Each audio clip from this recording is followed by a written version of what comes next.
on YouTube? N3RD Reviews here with another Neca Pacific Rim figure for you guys. And today we're going to be taking a look at the second deployment, as you can see at the top of the box, re-release of Striker Eureka.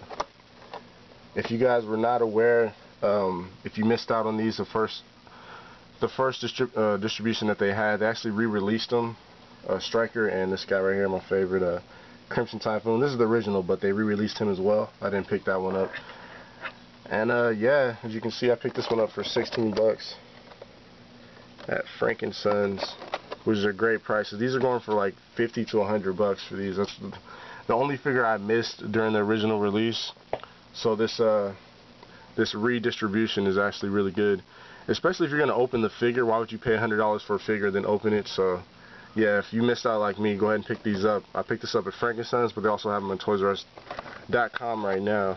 I'm not sure when they'll hit other stores. But yeah, here's a look at the back of the box. On this one, they actually have all 6 of the Jaeger figures. 2 versions of Gypsy Danger, the Battle Damage, and the original. I actually don't have the original, but I don't want it because I think the paint is better on the Battle Damage version. Coyote Tango, Eternal Alpha, these are still available.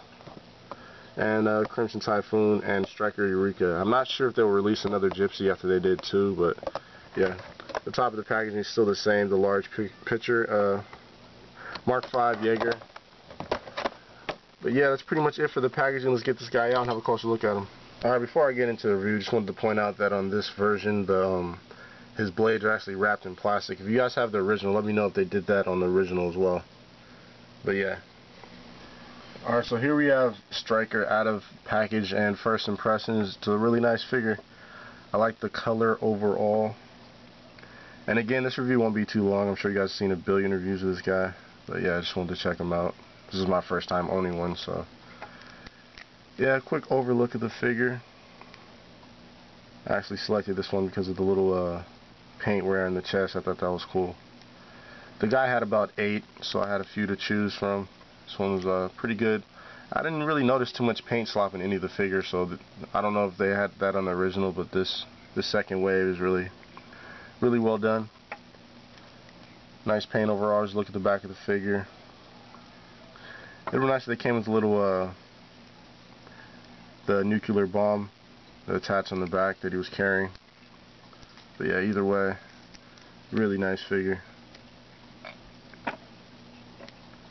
Down to the legs and feet, as you can see, the detailing.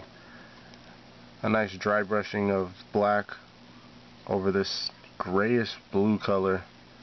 And then you got some silver dry brushing up here. It looks really nice. I really like the gold visor.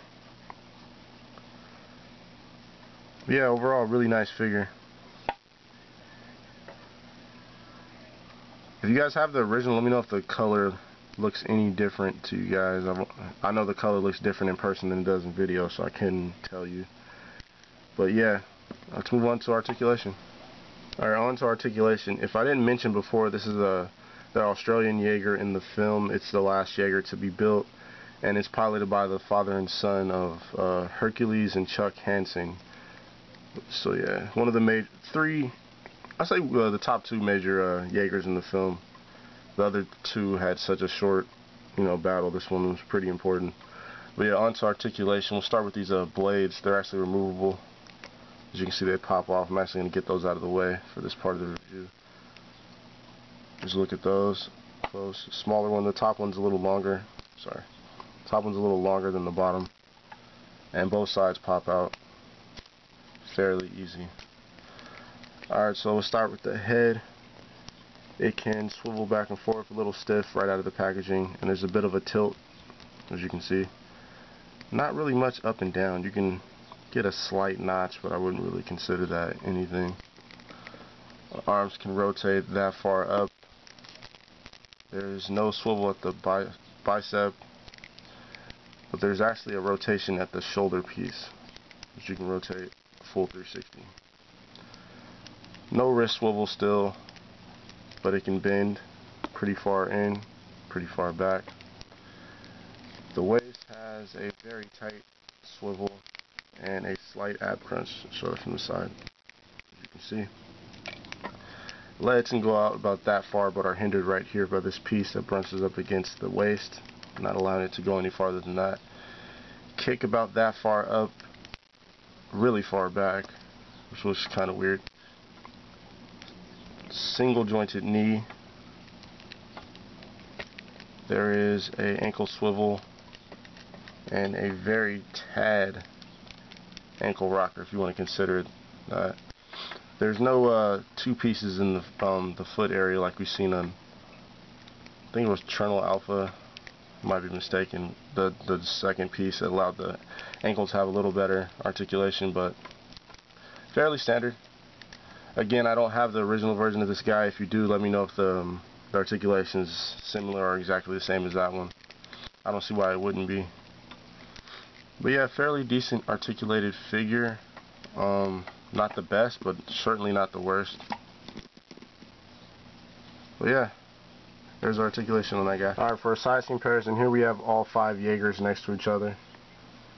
From right to left, we have Crimson Typhoon. In the back, N3RD Alpha. In the middle, of course, Striker Eureka. In the back, we have Battle Damage Gypsy Danger. And to the far left, we have Coyote Tango. Those are the 5 Jaegers released by NECA. There are 2 versions of Gypsy Danger, but still the same character.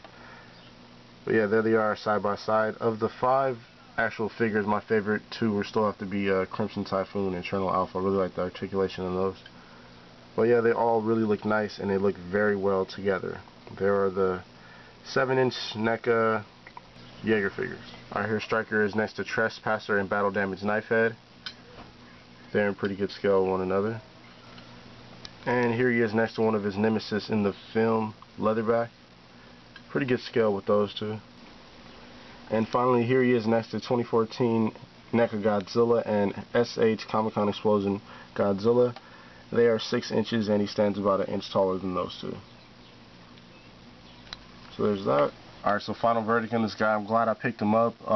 Again, if he did not be re-released, I probably wouldn't have gotten him. I don't think these guys are worth 70 bucks. Especially open, and I open all my Pacific Rim figures to display them. So if you missed out on the first distribution of this guy, definitely pick him up. Again, I paid 16 bucks. You might be able to find it for 15 or probably around 20 most likely, but definitely worth it. If you have all the rest of the figures, you definitely have to get Striker. He's a big character in the film and a really nice figure overall. Again, if you don't see them in your stores yet, they're already posted on toysrus.com. Thanks for watching, guys. This is N3RD Reviews. Please like, rate, and subscribe, and stay tuned for more figure reviews. Thanks, guys.